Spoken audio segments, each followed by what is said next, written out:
बैठी किते बदला तो दूर होनी है, मेरे वांगू वो भी मजबूर होनी है। सुन दी तां गल भी जरूर होनी है, सुन दी तां गल भी जरूर होनी है। पंजाबियों का मान बढ़ाना, और आपने सीधा दिलजीत पाजी की बात कर ली। उन्होंने जो ग्लोबल स्टेज पे जाकर पंजाबियों को रख दिया, वो बहुत बड़ी बात है।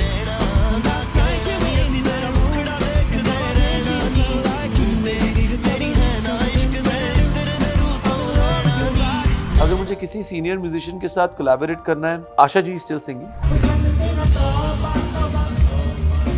मैंने अभी तक किसी को अनाउंस नहीं किया है, but I already shot my first Punjabi film. Genuinely आपने बहुत अच्छा वो इंटरव्यू किया। Thank you. Me and Aamir sir and Virat, and बहुत ही कमाल का मजा आया था उसमें। Which resonates with Virat Kohli as well.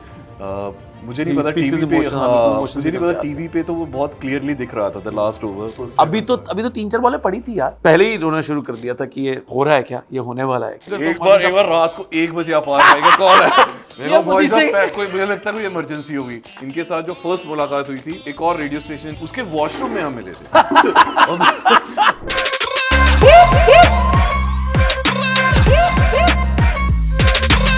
माकन साहब का मैं दोस्त इसलिए बना था क्योंकि माकन साहब ने मुझे ना 15 साल पहले एक पतीसा खिलाया था जम्मू का। Are we rolling this? 15 साल पहले माकन साहब ने मुझे खिला दिया पतीसा, जम्मू से लाए थे घर से, और उसके बाद से बस पतीसे के पीछे। अभी उसके बाद जब भी फोन करता हूँ, एक बार रात को 1 बजे आप आ जाएगा, कौन है? मेरा भाई साहब, कोई मुझे लगता है कोई इमरजेंसी होगी। रात को ऐसे बहुत ऐसे मैं जम्मू में था, एंड नेक्स्ट मॉर्निंग मेरी जम्मू की फ्लाइट थी, एंड आई थॉट मैं पूछ लेता हूँ अभी यार कौन सी वो जगह है, क्योंकि मेरे को उतरते ही स्पीति जाना था आगे। तो मैं जैसे ही लैंड करूंगा पहले पतीसा लूंगा, फिर आगे स्पीति जाऊंगा। भाई साहब उस पतीसे ने जो मेरी मत मारी है, आई लव इट। सो वो दुकान बहुत फेमस है जम्मू में, उसका नाम है प्रेम का पतीसा, और वो पतीसा और कहीं नहीं मिलता। वो ऐसे लच्छेदार पतीसा होता है। ओहो, मुंह मिठा कर दिया। वो पतीसा वैसा दिखता है, और जो मेरी बीवी है उसका पतीसा ऐसा दिखता है। कहती मेरा बड़ा पतीसा दिख रहा है, मेरा ये लड़का बड़ा पतीसा दिख रहा है। ओके पागल साहब, भाई आई स्टिल रिमेम्बर इनके साथ जो फर्स्ट मुलाकात हुई थी, वाओ, दैट वाज एक और रेडियो स्टेशन जिसके लिए हम दोनों साथ में काम करते थे, एंड उसके वॉशरूम में हम मिले थे। हम दोनों बाथरूम कर रहे थे, और अपार भाई लोगों की ना इमेजिनरी पावर्स बहुत स्ट्रांग हो गई हैं आजकल। जस्ट से, और आज से 15 साल पहले की बात है, हाँ। 2010 की बात है, एंड मुंबई में पहली बार मिले, एंड बहुत छोटे थे तब हम। उन्होंने कहा कि पाजी वो तो ठीक है, आप ना हाथ थोड़े आराम से मिलाना, क्योंकि मुझे आयुष भाई ने पहले कहीं बोला है कि आप हाथ बड़ी जोर से मिलाते हो। That was the first time. So let me tell this to all of you. So Makan Saab and Ayush Bhaiya went to Mica together for getting trained to be radio jockeys for a particular radio station. उसके बाद मैंने वो radio station join किया, and मैंने आयुष भाई को बताया कि मेरा आज फर्स्ट डे है काम पे। He was like, ओ दिल्ली में ज्वाइन कर रहा है तू, वहाँ तेरे को माकन मिलेगा, बस ध्यान रखिए जब हाथ मिलाएगा ना तो उससे तो ध्यान से मिलाइए, वो बहुत जोर से हाथ मिलाता है। वो बात अलग है कि हमने मूतने के बाद ही मिले एक दूसरे को, तो हमने हाथ मिलाया ही नहीं फिर। आज मिला लेते हैं। और अभी सारा हमें पता है कि किस तरह से हाथ मिलाना है। पाजी सबसे पहले बात करते हैं कल रात की। The first thing I was not expecting पाजी, मैंने आपको सबसे पहले देखा आप मैच देख रहे हैं अपने दोस्तों के साथ, and I was glued to the TV, and पाजी दिख गए, और उसके बाद आप मुझे इंस्टाग्राम पे भी दिखे। How was the experience? Fantastic यार। जब इंडिया पाकिस्तान का अहमदाबाद में मैच था, तब मुझसे मिस हो गया वो। आई थिंक फाइनल था, if I am not wrong, और वो 17-18 नवंबर को था, और 18 नवंबर को मेरा बर्थडे होता है, और हम 3-2 शूट कर रहे थे एमपी में। तो मैं जा नहीं पाया था बिकॉज वहाँ शूट कर रहा था मैं, और आई रिमेंबर हमने शूट पे ही थ्रू, और हम नाइट शिफ्ट पे थे उस दिन। मुझे ये भी याद है हम कौन सा सीन शूट कर रहे थे, जो हम बाइक पे होते हैं और पीछे से सरकटे की मुंडी पहली बार आती है हमारे पास। सो वो सीन शूट कर रहे थे, तो मैं जा नहीं पाया था ना। आई ऑलवेज रिग्रेटेड कि यार इतना बिग मैच मैं देखना मिस कर गया, एंड मैं इंडिया के सारे बाकी सभी स्टेडियम्स में मैच देख चुका था। Narendra Modi stadium Ahmedabad was something which was pending, and what better occasion than IPL final for 2025। इतना कमाल का ये सीजन रहा है, इतने अनप्रेडिक्टेबल मैचेस रहे हैं, सबसे ज़्यादा 200 प्लस स्कोर होने वाले मैचेस रहे हैं। people like Sai Sudarshan or Virat or Shreyas or Surya Kumar Yadav, or if you talk about bowlers, I think Krishna प्रसिद्ध कृष्णा एंड सबने बहुत ज़्यादा एनर्जी बना के रखी है यार, मज़ा आ गया देख के. एंड आई थिंक मैंने जितने विराट कोहली के इंटरव्यूज देखे हैं ना, one which typically stands out to my memory is the one which you took. तो थैंक यू जेन्युइनली आपने बहुत अच्छा वो इंटरव्यू किया था. Thank you. That was right after Dangal, me and Aamir sir and Virat, and बहुत ही कमाल का मज़ा आया था उसमें. और आई थिंक उसमें कुछ ऐसी बातें हो गई जो कुछ दिल्ली बाहर आ गया हम दोनों का. ऊपर से मैंने उसने भंगड़ा कर दिया. बहुत ही कमाल क्रिकेट की, खाने की सारी बातें हो गई. आई थिंक आपकी बहुत सारी इंटरेक्शंस हुई हैं with Virat during my sports anchoring days. बहुत सारी ऐसी कॉन्वर्सेशंस हुई, and I have said it enough and more number of times that I get inspired by a boy from Delhi who made a historic journey, and now though after winning the IPL 18th season with jersey number 18, which he is, also now retiring from the test cricket, which is extremely heartbreaking.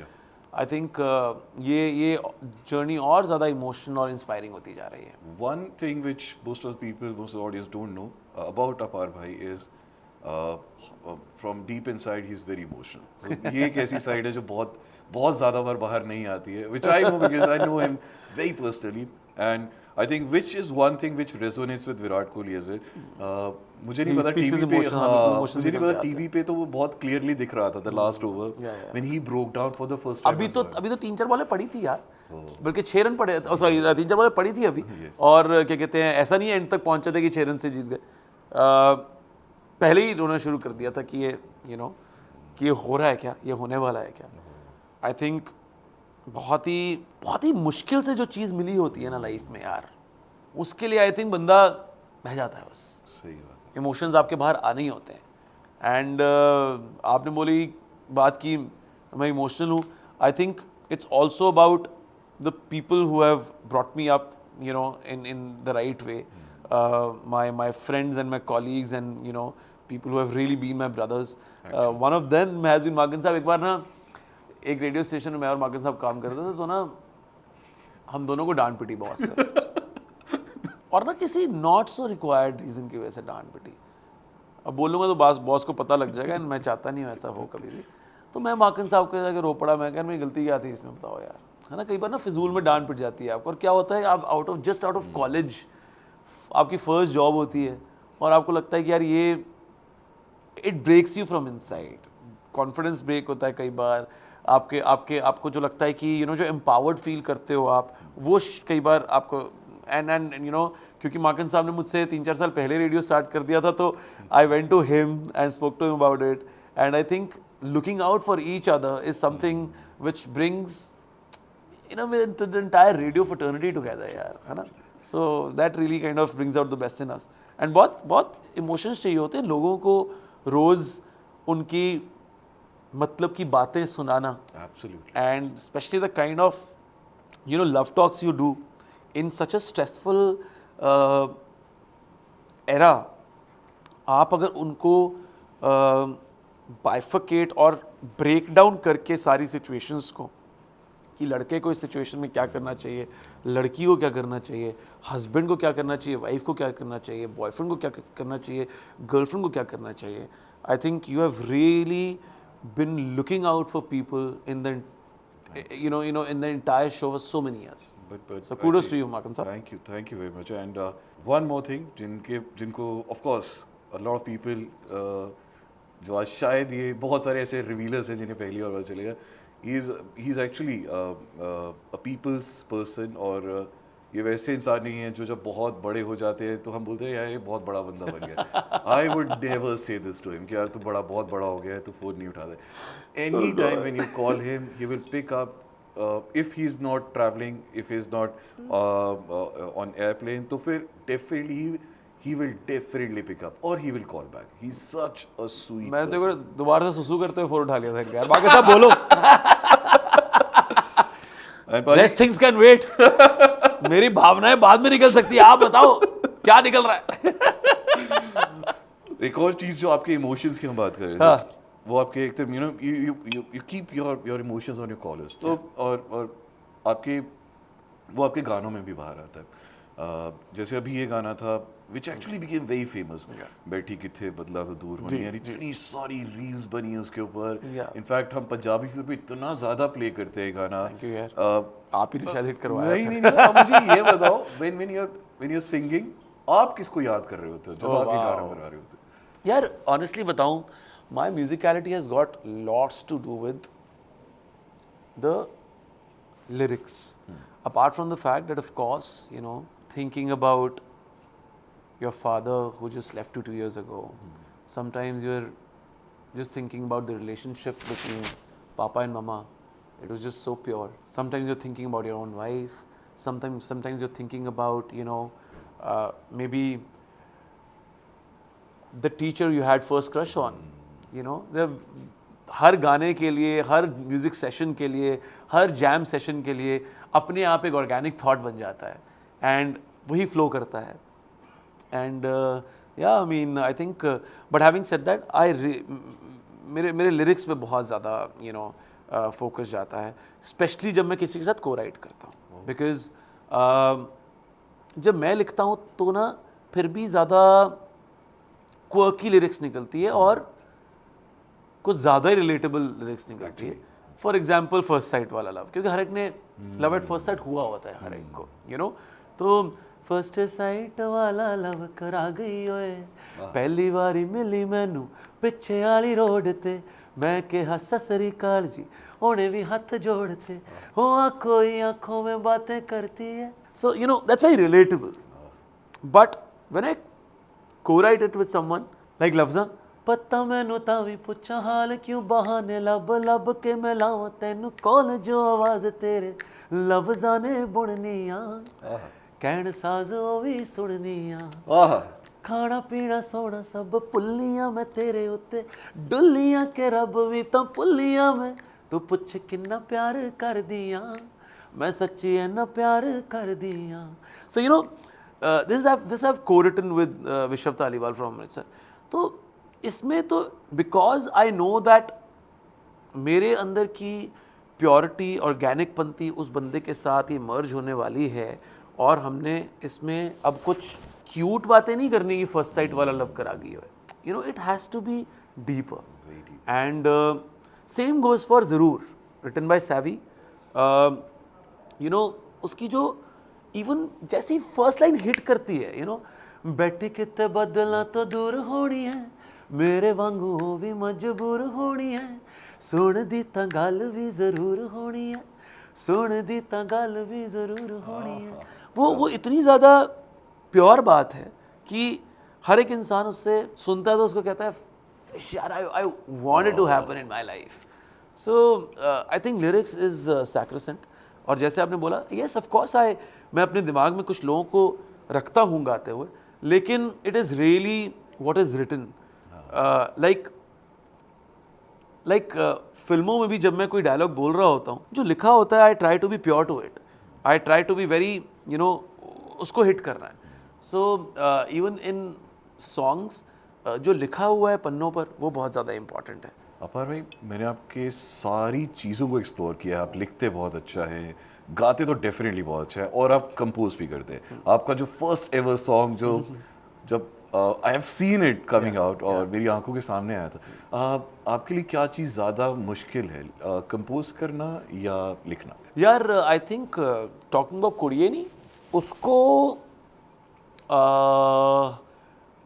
Compose करना ज़्यादा मुश्किल था, क्योंकि मेरा पहला ही song था, I had to come out with something you know very different yet so relatable. But having said that, I think in today's day and age लिखना मुश्किल है, क्योंकि बहुत कमाल के यू नो डीप राइटर्स आ गए हैं। Composition I would say more often than not crack हो जाती है। कुछ ऐसी चीज़ें आप कुछ बैठ के अपने आप ही आउट ऑफ नोवेयर कुछ गुनगुना रहे होते हो और वो एक नई कॉम्पोजिशन बन जाती है.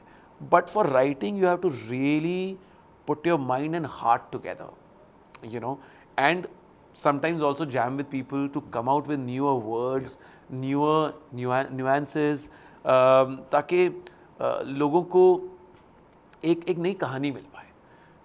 जब तक वो कहानी नहीं मिलती है ना लोगों को, तो लोग शायद तब तक जुड़ नहीं पाते हैं. अब अभी आपने बहुत सारे सिंगर्स के साथ काम किया है, बहुत सारे लिरिसिस्ट के साथ काम किया है.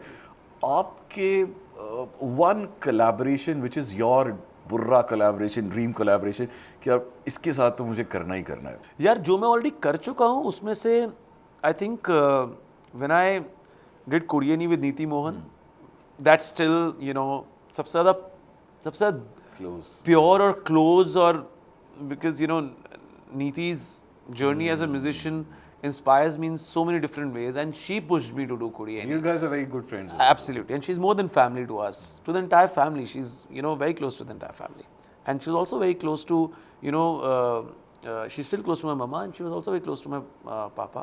A lot of times हम चंडीगढ़ नहीं भी हैं और वो चंडीगढ़ अपना कोई कॉन्सर्ट करने गई हैं, so she would go home and take पापा ममा's blessings and just meet them on our behalf.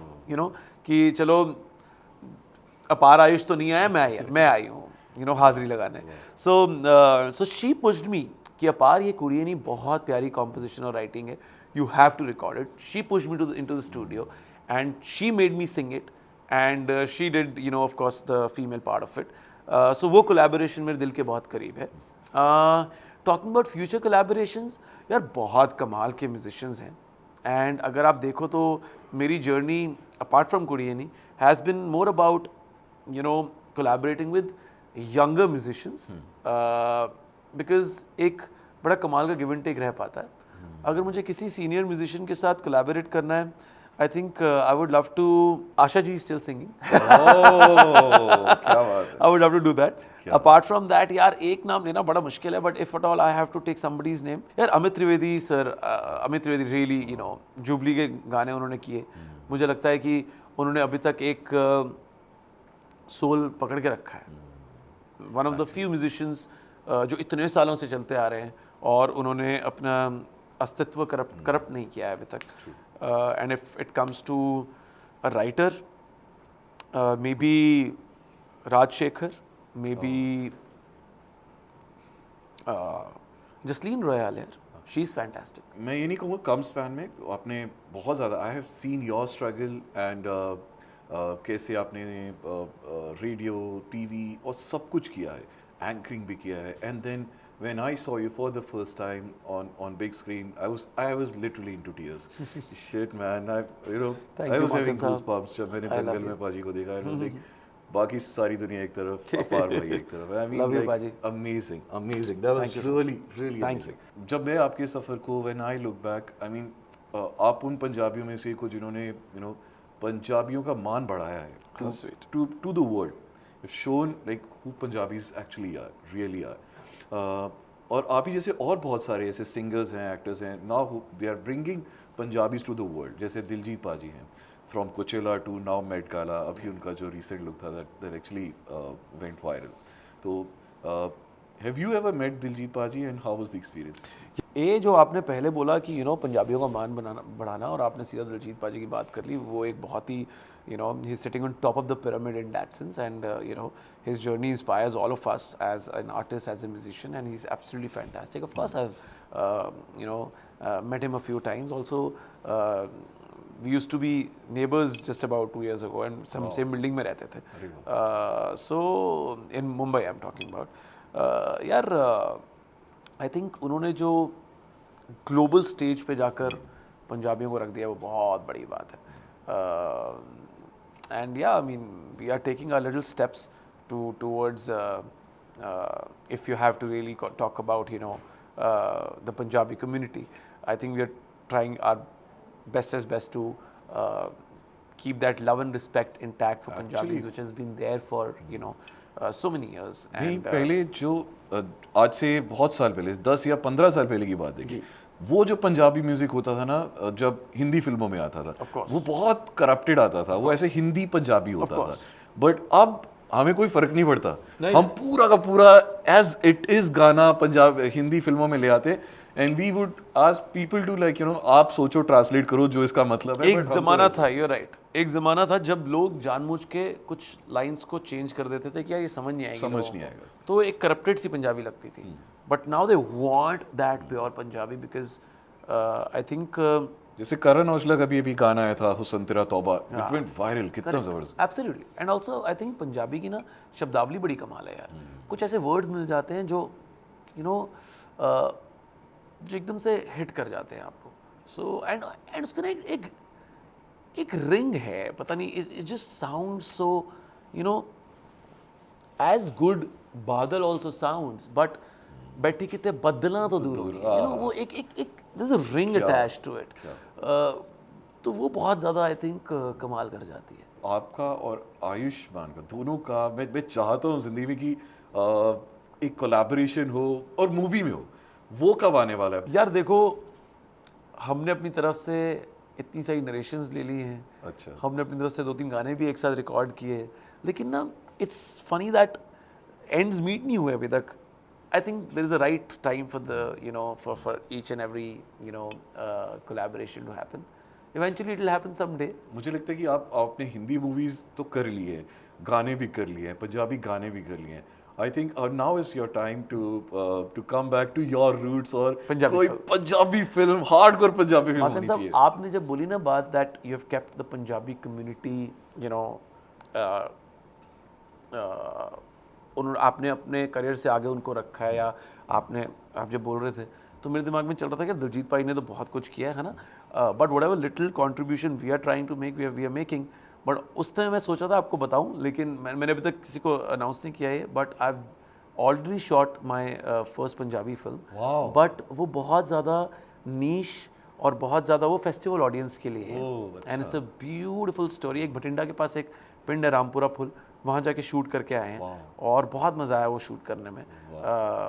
एक ऑलरेडी पंजाबी फिल्म आ चुकी है, मूवी पे अवेलेबल है, इट्स कॉल्ड जग्गी। अनमोल सिद्धू उसके डायरेक्टर हैं, बहुत ही अच्छी फिल्म है और उसके डायरेक्टर के साथ मैंने काम किया है, and I feel so happy and I am so proud of the fact that I reached out to him on Instagram and we ended up working together. So जो फिल्म हमने करी है वो एक थिएट्रिकल या OTT स्पेस में तो नहीं है, एक बहुत ही ज़्यादा ऑर्गेनिक और बहुत ज़्यादा नीश फिल्म है which will only travel the festivals. लेकिन जो आप देखोगे तो आप कहोगे अपार पाजी आपने ये जो पंजाबी वर्ल्ड में पैर रखा है ना, इसको देख के मज़ा आ गया। अभी तक के मेरा one of the finest shooting experience है वो। अच्छा, या वाह मैन, एंड कितनी कब हम एक्सपेक्ट कर रहे हैं इसे? यार it's gonna take time, I think अभी शूट करके आया हूँ, आप लगा लो मतलब हफ्ता भी नहीं हुआ है ख़त्म किया उसको। सो अभी तो पोस्ट में अभी 5-6 महीने लग जाएंगे, so let's see. I know a lot about your journey, but कौन सा एक ऐसा बुरा मोमेंट था in your life which changed the course of your life? यार a lot of people say that did Dangal change your life? Yes, it did. It had put me on the map for sure. लेकिन जो आप अभी थोड़ी देर पहले बात कर रहे थे कि एक रेडियो स्टेशन में पहली बार जब आप और मैं मिले, I think the decision of quitting Delhi high court and reaching a radio station, that I think really change my life यार। मुझे लगता है वहाँ से जो ज़िंदगी बदली और ऐसा पता लगा नहीं कभी कि आप काम करने जा रहे हो, I think that is something which really helped me and which really turned it around. And I also know you are a huge foodie, और वो तो मुझे पता ही है। मैं आपको बता दूं कि ये आज मुझे दाल मखनी और गालियाँ दोनों ये दाल मखनी और गालियाँ दोनों खाने का बहुत शौक है।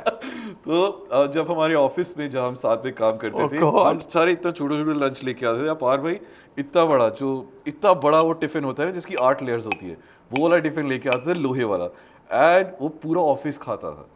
I mean he is a big time foodie. यार ये खाना और खुराना ना दोनों एक साथ ही चलते हैं, मेरे से मैनेज होता नहीं उसके बिना। तो when you come to Delhi, आपका कौन सा एक ऐसा गो टू पॉइंट है जहां आप जरूर जाते हो? यार काफ़ी लोगों को इस अड्डे के बारे में पता ही नहीं होगा। एक आपको हिडन जेम बता देता हूँ दिल्ली का। सीपी के आउटर सर्कल को क्रॉस करते ही आप अगर बंगला साहब गुरुद्वारा रोड का लेफ्ट लेंगे, लेफ्ट लेते ही 50 मीटर पे एक मोहन सिंह पैलेस जो जगह है मोहन सिंह प्लेस, मोहन सिंह प्लेस के बेसमेंट में एक TPO करके जगह है। अच्छा, वहाँ पे एक बार ज़रा आप दाल मखनी खा के आए, एक बार चिकन करी खा के आए, और बहुत कम लोग मंगवाते हैं लेकिन ताज़ी दही भी मंगवाएं। धजिया नहीं उड़ गई अगर आपकी तो मैं तो नाम चेंज कर लूँगा अपना भाई। ऑल्सो वो भी क्या कहते हैं रेनोवेशन पे बंद हुआ पड़ा है, बट मैं कह रहा हूँ मज़ा आ जाएगा आपको। क्या बात। You will not regret. आप दुआएं दोगे मुझे, तो इसलिए मैं तो अपने सेल्फिश मोटिव से भेज रहा हूँ, आप यही लगा लो। आपने इतने सारे पंजाबी गाने रिलीज किए हैं, people groove to your songs. Punjabi fever पे हम आपके गाने बहुत चलाते हैं और हम और पूरे लिसनर्स बहुत ज़्यादा ग्रूव करते हैं। एक ऐसा गाना, एक ऐसा पंजाबी गाना जो आप खुद बहुत ज़्यादा एंजॉय करते हैं? बहुत सारे हैं यार, बहुत सारे हैं। अच्छा, आजकल के लेटेस्ट में बताऊं तो यार अमरिंदर गिल का गाना है, बहुत ही प्यारा। मैनू दस्सिया किसे ने हथ वेख के कि ओ तेरियां लकीरां विच नहीं, कानू पौण दी पई है जिद सुनू जो तेरी तकदीरां विच नहीं। इतना प्यारा गाना, इतना अच्छा अमरिंदर भाई जी ने गाया है, मैं कह रहा हूँ यार उफ, बहुत ही दिल से गाया। There is a long ongoing debate Mumbai versus Delhi. आप जब मुंबई होते हो तो what do you miss about Delhi the most? असली में तो बिकॉज मैंने दिल्ली में 10 साल लगाए हैं तो मैं दिल्ली के फ्रेंड्स मिस करता हूँ, बट हैविंग सेड दैट जो इतना ज़्यादा ऑनगोइंग डिबेट है ना, वो थोड़ा सा बियॉन्ड द पॉइंट इररेलेवेंट है, because you get used to a particular infrastructure and particular, you know, kind of restaurants and a kind of street food and kind of people. People who will be born and brought up in Mumbai will always love Mumbai, and people who will be born and brought up in Delhi will always love Delhi, you know. And maybe अब और born and brought up की बात नहीं है, it's the number of years you stay there. अब मुझे 10 साल होने वाले हैं मुंबई में यार, 9 साल हो गए हैं, अगले साल 10 साल हो जाएंगे, मुझे decade. I have fallen in love with Mumbai. That doesn't mean I don't miss my amazing Delhi days. So yeah, I mean, if I have to really pinpoint one particular thing, I think I miss Chole Bhature a lot. चलो जी, अब लफ्जा की बात करते हैं। जाते जाते 3-4 question only on लफ्जा। क्या बात है? पाजी, एक बार कहते हैं कि यू नो मोहब्बत में चीज़ों को बोलना बहुत ज़रूरी है, लफ्ज़ देना बहुत ज़रूरी है। क्या बात है? But can a relationship survive on silence? Never. Never. Never. Nothing can survive on silence. I mean, occasionally silence is very important. But having said that,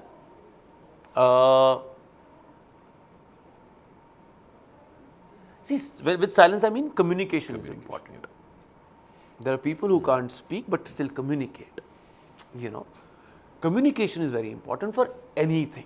Actually. जब तक आप communicate नहीं करोगे तब तक तो प्रॉब्लम सॉल्व ही नहीं होगी। अगर कोई कॉन्फ्लिक्ट हुआ है, ये कोई पाजी का एक मैं इन्हीं की सलाह थी, 15 साल पुरानी सलाह है फिर से। सो अपार भाई ने मुझे सलाह दी थी कि जिंदगी में कभी भी लड़ाई हो जाए ना अपने पार्टनर से, तो ट्राई करना कि you solve it before going to bed and communicate it and solve it and रात को खत्म करके Yeah, yeah, yeah. So You I can't- think ये एक बहुत बड़ी सलाह थी जिसे मैं अभी तक याद And all the couples who are watching this, yeah, you can't take the fight to the next morning coffee. You can't. You have to finish it up. आप रात को 11 बजे सो रहे हो, 12, 1, 2, 3 जितने मर्जी बजे सो रहे हो, सोने से पहले उसको ख़त्म करके सो, so that next morning you start afresh and there is nothing about what happened last night. And more than that, there is nothing, no बड़ी से बड़ी प्रॉब्लम हो जाए, I think it can really be done and dusted over one dialogue. लफ्ज़ों से सब solve. लफ्ज़ों से सब solve हो सकता है, absolutely. लफ्ज़ों से सब आपकी लाइन में एक बहुत प्यारी लाइन है इस गाने में कि खाना पीना सब भूल गया मैं। हाँ। तो अपार भाई, असली लाइफ में व्हाट वाज दैट टाइम? आपके स्कूल टाइम भी हो सकता है, कॉलेज टाइम भी हो सकता है, जब कोई एक ऐसा हसीन चेहरा सामने था और भाई ने सब कुछ खाना पीना सब भूल गए थे, अपनी सारी रूटीन भूल गए थे। Yeah, honestly, as much as I've had, you know, a fantastic college life, you know, in terms of music, food, friends, everything together, you know, and love life as well for that matter. But honestly, it was only sports जो मेरे को सब कुछ भुला देता था, सब कुछ. I mean, I've given up on sleep, I've given up on food, I've given up on family gatherings, and all of it together for sports. Sometimes it's heartbreaking to realize that you haven't really been able to make a profession out of it, but God had a different plan for you, which is really working well for you. So I'm not complaining at all. मैं रातां काली कल्ले बह के कटे. Yeah. है ना, ये एक और लाइन है. Yeah. So एक रिलेशनशिप में क्या ज़्यादा मुश्किल है, फीलिंग लोनली और स्टेइंग अलोन? यार स्टेइंग अलोन बहुत मुश्किल है. स्टेइंग अलोन बहुत मुश्किल है. We all have gone through long distance relationships, you know, जिनकी भी लाइफ में रहे हैं, वो बहुत मुश्किल है. आई थिंक जब आपके पास जब वो अपनी बातें एक्सप्रेस करने का सामने इंसान नहीं बैठा होता है ना, I think and specially you know artists, जब आप एक बहुत ही डिफरेंटली वायर्ड सोल होते हो, तो आपको अपने सामने वो इंसान चाहिए होता है टू टॉक इट आउट. एक और बड़ी प्यारी लाइन है, ऐना कुछ कहना है पर खुले ना ज़बान. तो वन पर्सन जिसके सामने आज भी आपकी ज़बान फ्रीज कर जाती है, बता दूं, पक्का बता दूं, आपकी भी कर जाती है. हमारी रेडियो की पहली बॉस होती थी, जर्नलिज्म की सीनियर मोस्ट बंदी होती थी उस टाइम पे, कॉल्ड सुधा सदानंद. थोड़े आके खुलने ना जुबान ना, neither at that time not today. I think we all had a great you know relationship with her. डर लगता था, but I think she really brought out the best in us. क्या बात है भाई. एंड चलिए भाई, मुझे 100% यकीन है जैसे आपके पुराने गानों ने जितना ज़्यादा लोगों से कनेक्ट किया है, ये वाला गाना उससे भी ज़्यादा अब जाएगा. Thank you so much. And of course, like you said, your Punjabi movie, I'm really looking forward to it. Thank you. Thank you so जितना भी आगे के जितने भी endeavors हैं भाजी. थैंक यू सो मच पाजी, and Sudha ma'am we love you. Best of luck भाजी to all your future endeavors. Magan साहब जितनी भी शेर व शायरी करते हैं अपने शो पर, सिर्फ आपको सोच के करते हैं. ये मागन साहब ने इस पे हामी भरी नहीं है. ये लाइक नहीं मैं नहीं करता आपको सोच के. But I love you. Love you too. दिल से बोलो मागन साहब. जितना प्यार आपने वो 5वीं क्लास में हिंदी की टीचर को दिया था, उतना ही प्यार दो सुधा मैम अभी क्या. Oh, Sudha ma'am, I love you. आज मैं बहुत खुश होगी. बहुत ज्यादा. ऐ सुधा मुझको बता. Thank you, भाई. Thank you, Magan Saab. I love you. Thank you. Thank you so Love you much. too, Thank you. brother. Thank you so much. All right, guys. Thank you so much for tolerating us. 107.2 Punjabi Fever.